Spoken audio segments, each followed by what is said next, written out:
Bugun ishlarimizdan Nexia Sons avtomobili kelgan. Bu avtomobilda detonatsiyalar bor ekan, lekin tezda yaxshi yurmayapti ekan. Injektorlarni tozalab berganmiz. Davosi piyodlar chotki. Lekin Nexia 3 avtomobili ham kelgan. Bu avtomobilda ham xuddi shunaqa muammo.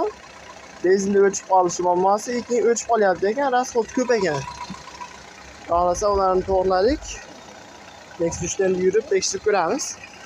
Akalar, xudo xolasa Nexia 3 da test drive'ga chiqdik.